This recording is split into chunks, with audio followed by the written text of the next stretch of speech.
Good morning students, how are you all. बेटे मैं प्रीति शर्मा आपकी हिंदी सब्जेक्ट की टीचर। बेटे आज हम आपकी हिंदी पाठ्य पुस्तक का प्रथम संकलनात्मक परीक्षा करेंगे। इससे पहले बेटा मैं आपको एक सूचना प्रदान करने जा रही हूँ। उसके अनुसार आपको एक आपकी हिंदी सब्जेक्ट की एक कॉपी बनानी है जिसमें मैं आपको रिवीजन का कार्य करवाऊंगी, है ना। पार्ट 1 से दोहरान करवाऊंगी, जिस तरह से हम पहले भी करते थे, पर पहले हम दोहरान उसी नोटबुक में करते थे। इस बार हमें होमवर्क से अलग से एक नोटबुक बनानी है पतली, जिसमें हम दोहरान का काम करेंगे। उसमें आपको क्या है, अलग से क्यों बनाए जा रहे हैं, क्यों बना रहे हैं आपको इस बार नोटबुक, क्योंकि उस नोटबुक में आपको अच्छे से दोहरान का काम करना है, क्योंकि उसमें से आपको 50% अंक मिलेंगे। ठीक है, 50 मार्क्स आपके उसी नोटबुक के आधार पर मिलेंगे आपको। ठीक है, तो उसमें नोटबुक में काम जो दोहरान का हम करवाएंगे उसको अच्छे से आपको करना है और उसको लर्न भी करना है, क्योंकि उसी में से आपका फाइनल का पेपर आएगा। तो आप अपने पेरेंट्स को फीस जमा कराने के लिए कहना, ताकि वो आपको, है ना, दोहरान वाला कार्य आपको मिल सके और आप अपना एग्जाम कर सकें। ठीक है बेटे, आज हम आपका प्रथम संकलनात्मक शुरू करने जा रहे हैं। बेटे इसमें आपका पहला प्रश्न है कि निम्नलिखित पठित गद्यांश को ध्यानपूर्वक पढ़कर उस पर आधारित प्रश्नों के उत्तर लिखिए। यहाँ पे एक गद्यांश दिया हुआ है, इसे आप अच्छे से पढ़ लेना और फिर ये प्रश्न हैं कुछ जिसके आंसर्स हमें करने हैं। इनमें से पहला प्रश्न है, पाठ का नाम लिखिए। तो ये पाठ कौन सा है? इस पाठ का नाम स्वामी भक्त बाज है। राजा कहाँ गया था? राजा पहाड़ी के ऊपर गया था। यहाँ पे लिखा हुआ है ना, पहाड़ी के ऊपर गया था, तो पहली लाइन में तो वो आपको लिखना है। राजा ने ऊपर पहाड़ी पर जाकर क्या देखा? तीसरा प्रश्न है आपका, तो इसका उत्तर है, राजा ने ऊपर पहाड़ी पर एक बहुत बड़ा मरा हुआ और सड़ा हुआ अजगर देखा। ठीक है, इसका आंसर आपको ये लिखना है। प्रश्न 4 है आपका, गुफा में टपकने वाला पानी कहाँ से निकल रहा था? है ना, तो इसका आंसर है, गुफा से में टपकने वाला पानी अजगर के सड़े हुए शरीर से निकल रहा था। और प्रश्न ड है, गद्यांश में कोई दो तत्सम शब्द लिखिए। आश्चर्य और उत्सुकतावश, ये दो आपके वो शब्द हैं जो आपको इसमें से छांट कर लिखने हैं। तो इस तरह से आपकी ये गद्यांश वाले प्रश्न पूरे हो गए हैं। प्रश्न 2 है आपका, निम्नलिखित शब्दों के वाक्य बनाइए। ये शब्दों के वाक्य हैं, योग्य, प्रधानमंत्री, बेखबर और मायूस। ये आपको आपकी बुक में मिल जाएंगे और मैंने आपको पीछे के पाठों में से ही हैं, तो मैंने आपको करवा रखे हैं, तो उनमें से देख के करेंगे। नहीं तो आप इन चारों शब्दों के वाक्य अपने आप बनाकर इसी बुक में, जहाँ पे आगे स्पेस है ना, वहीं पे आप लिखेंगी। ठीक है, और पहला प्रश्न आपको अपनी नोटबुक में करना है। प्रश्न 3 है आपका, निम्नलिखित शब्दों के अर्थ लिखिए। यहाँ पे कुछ शब्द दिए हुए हैं, इनके अर्थ आपको शब्दार्थ में से देखकर करने हैं। ठीक है बेटे, प्रश्न 4 है। प्रश्न 4 का उत्तर देखिए आप, यहाँ पे मैंने प्रश्न 1 का उत्तर इसमें आपको दिए हुए हैं, ये आपके आंसर की है। इसमें से देखकर आप अपने आंसर्स लिख लेना। पहले प्रश्न के सभी उत्तर इसमें दिए हुए हैं। प्रश्न 4 के उत्तर देखिए। प्रश्न आप अपने बुक में से देख लीजिए। पाठों पर आधारित निम्नलिखित प्रश्नों के उत्तर दीजिए। इसमें क्या प्रश्न है, आप यह कैसे कह सकते हैं कि बाज स्वामी भक्त था? इसका उत्तर देखिए, बाज ने अपने प्राणों का बलिदान कर अपने स्वामी की जान बचाई, जिसके आधार पर हम कह सकते हैं कि बाज स्वामी भक्त था। ठीक है, एक बार फिर से सुनिए, बाज ने अपने प्राणों का बलिदान कर अपने स्वामी की जान बचाई, जिसके आधार पर हम कह सकते हैं कि बाज स्वामी भक्त था। दूसरा प्रश्न है,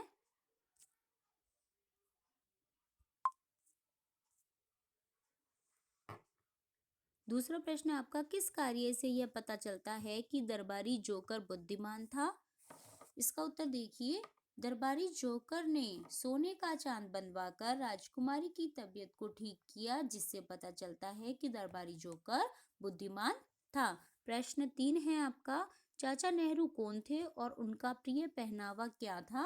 चाचा नेहरू भारत के प्रथम प्रधानमंत्री श्री जवाहरलाल नेहरू थे।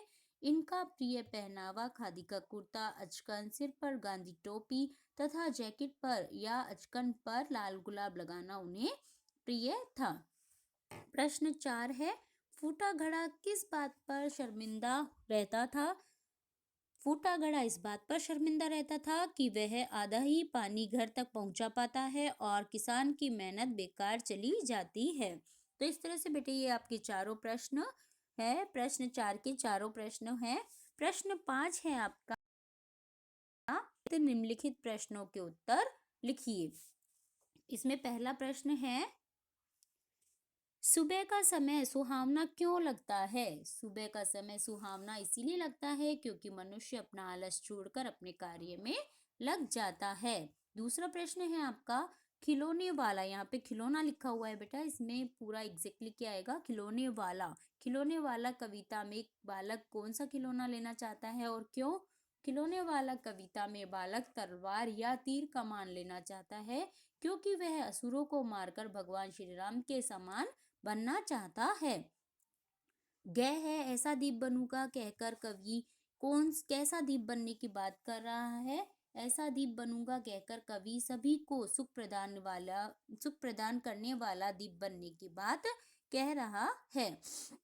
प्रश्न 6 है, उपयुक्त शब्दों से खालिस्तान भरिए। इसमें बेटे आपको घर पहुंचते पहुंचते किसान के पास, इसमें आ जाएगा, इस कोष्टक में आप फिल कर लेंगे, 1.5 घड़ा पानी ही रह पाता था। ख है, राजा ने बाज पक्षी पाल रखा था। ग, नेहरू जी ने डिस्कवरी ऑफ इंडिया तथा मेरी कहानी नामक पुस्तकें लिखी। प्रश्न 7 देखिए, पाठों के आधार पर सही अथवा गलत कथनों को छांटकर अलग अलग लिखिए। इसमें सही और गलत लिखना है और जब आप काम करेंगे तो सही कथन को पहले, सही कथन ऊपर लिख देंगे और 2 या 3 जो भी आपके सही कथन है वो पहले लिखेंगे, फिर गलत कथन लिखकर गलत कथन लिखेंगे। ठीक है। क्या है? मामा मौसी हास्य कथा है। तो ये बताओ, मामा और मौसी जो चैप्टर आपने पढ़ा था वो हास्य कथा थी, उससे आपको पढ़ने में, कहानी को पढ़ने में हंसी आई थी ना? तो ये क्या है? सही। फूटे घड़े में कोई गुण नहीं था। गलत। जोकर राजकुमारी के लिए आसमान से चांद तोड़कर लाया था। गलत। राजा को बाज की मृत्यु पर बहुत पछतावा हुआ। सत्य। सही। बालक खिलौने वाले से तलवार खरीदना चाहता था। सही। अब बेटे प्रश्न 8 है आपका, बताएं निम्नलिखित वाक्य किसने किससे कहे। ये आपको खुद करने हैं, ये 3 हैं आपके, तो ये आपको खुद करने हैं बेटे, किसने कहा किससे कहा, क्योंकि ये आपके मैंने करवा दिए हैं और अंदर के चैप्टर में से आए हैं, तो चैप्टर खुद पढ़कर आप ये अपने आप करेंगे। ठीक है। प्रश्न 9 देखिए, अब संज्ञा के कितने भेद हैं? नाम लिखिए। इसका उत्तर देखिए, संज्ञा के 3 भेद हैं, व्यक्तिवाचक संज्ञा, जातिवाचक संज्ञा, भाववाचक संज्ञा है ना। ख, अंतस्थ व्यंजन कौन से है? अंतस्थ व्यंजन य, र, ल, व है। ग, प्रश्नवाचक अल्प विराम, विस्मय आदि बोधक पूर्ण विराम, इन विरामों के चिन्ह लिखिए। तो प्रश्नवाचक चिन्ह क्वेश्चन मार्क आ जाएगा। अल्प विराम एक छोटा सा कोमा जैसे मैंने लिख रखा है। विस्मय आदि बोधक एक मतलब पूर्ण विराम के बाद नीचे बिंदु, और पूर्ण विराम एक स्टैंडिंग लाइन। तो इस तरह से आपको इनके चिन्ह लगाने हैं। घ है, कल और लाल, इन अनेकार्थी शब्दों के 2-2 अर्थ लिखिए। तो कल से है आने वाला कल और बीता हुआ कल, और दूसरा अर्थ होगा इसका कल कारखाना, ये और मशीन है ना। कल मतलब क्या होता है? मशीन।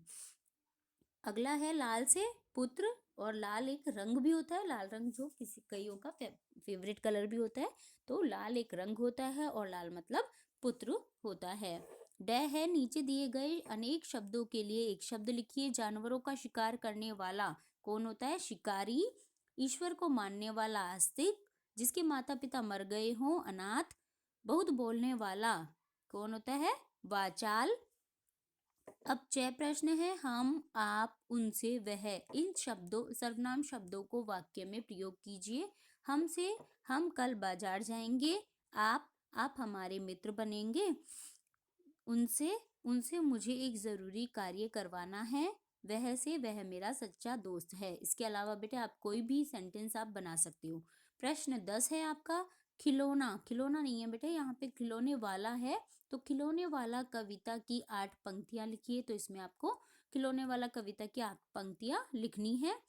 प्रश्न 11 है, बुखार से पीड़ित होने के कारण 4 दिन का अवकाश मांगते हुए अपने विद्यालय की प्रधानाचार्य के नाम एक प्रार्थना पत्र लिखिए। यहाँ पे आपको बीमारी के लिए एक अवकाश लिखनी है, आती है ना आपको लिखनी, तो आप अपने आप लिखेंगे ये।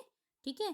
प्रश्न 12 है, स्वामी भक्त, ये बेटा आपको नहीं करना है, एक अनुच्छेद ये वाला नहीं करना है, सिर्फ आपको 11 प्रश्न ही इसके करने हैं। ठीक है।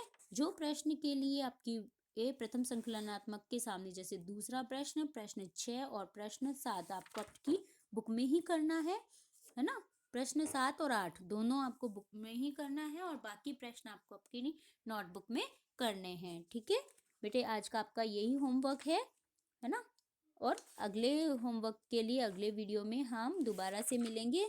और अगर आप एक होमवर्क और कर सकते हैं तो बेटा कर लीजिए, नहीं तो मैं आगे आपको बताऊंगी। आपको विजयादशमी चैप्टर का एक पेज सुलेख आपको करना है। ठीक है। अगले वीडियो में हम आपका चैप्टर पार्ट 9 पढ़ेंगे, जिसका शीर्षक होगा विजयादशमी। ठीक है बेटे, तो ये आप प्रथम संकलनात्मक परीक्षा ये याद कर लेना और इसका वर्क कर लेना। अगले वीडियो में फिर से मिलते हैं, तब तक के लिए बाय बाय बेटे, have a nice day, good bye.